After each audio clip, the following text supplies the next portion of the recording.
पहराले यो छाती मेरो बगेको छ छाहरा रगतमा मेरो पखेरुमा जन्मे टाकुरामा खेल्ने म झुक्दै नझुक्ने नेपालको छोरो म झुक्दै नझुक्ने नेपालको छोरो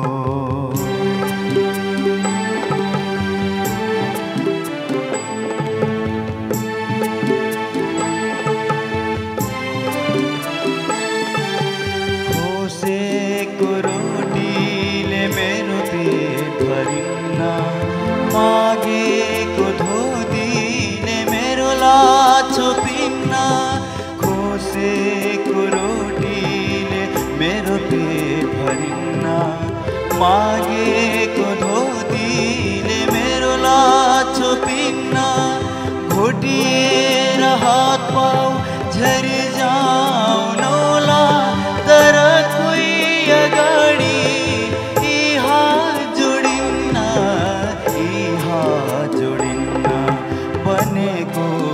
पहराले यो छाती मेरो बगेको छ छाहरा रगतमा मेरो पखेरुमा जन्मे टाकुरामा खेल्ने म झुक्दै नझुक्ने नेपालको छोरो म झुक्दै नझुक्ने नेपालको छोरो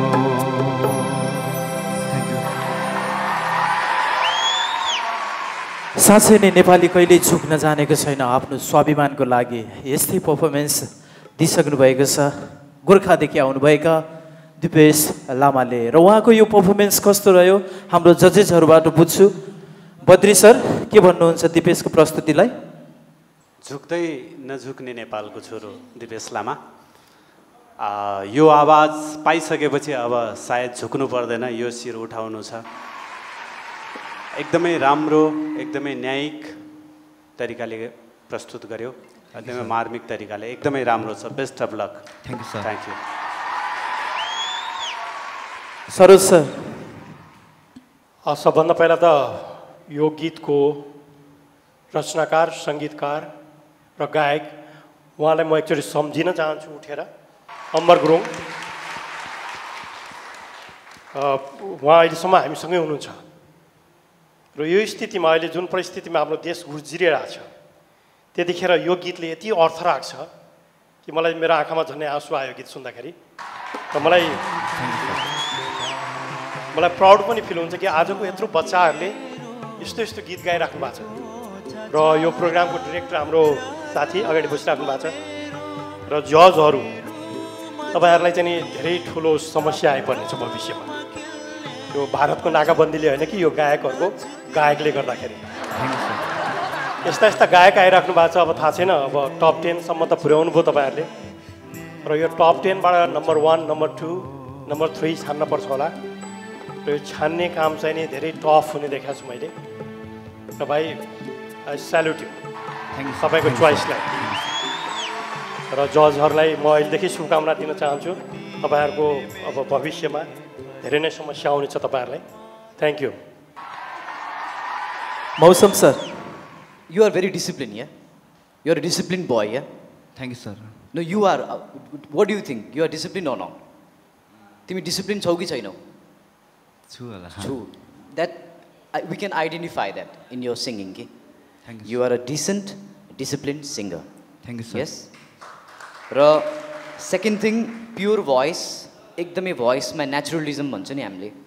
त्यो content छ तिम्रो voice-मा natural voice छ, pure voice छ. र नोट क्ल्यारिटी नै एकदमै राम्रो छ यस भाइलाई एकदमै शुभकामना thank you sir thank you Anuradha ma'am गीतको फिलिङ्स यति राम्रोसँग फिलिङ्स दियौ तिम्रो गीतमा है अरू कुरा त सबै राम्रो छ अघि भनिहाल्नुभयो मौसम सरले पनि डिसिप्लिन एउटा कलाकारमा डिसिप्लिन हुन एकदमै जरुरी छ तिमीमा डिसिप्लिन पूर्ण छ र कलाकारहरू सम्पूर्ण जति पनि यो फिल्डमा आउनुहुन्छ उहाँहरूमा चाहिँ अनुशासनको एकदमै खाँचो छ र चाहिन्छ अनुशासन इभन हर कोहीलाई चाहिन्छ, तर यो फिल्डमा आउनेहरूलाई त एकदमै चाहिन्छ।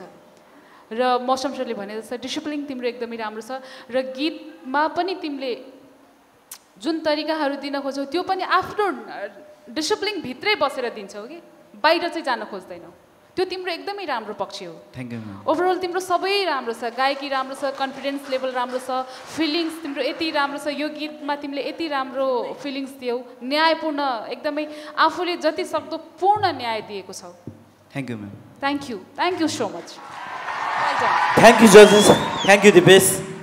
साँच्चै नै कहिले पनि नझुकेको शिर हामी गोर्खालीको यस्तै पर्फर्मेन्स दिएर गइसक्नु भएको छ। अबको पालो हो नेपाली पप गीतलाई रुचाउने तर आज स्वदेश गानमा प्रस्तुति दिनको लागि आउँदै हुनुहुन्छ विजय थापा।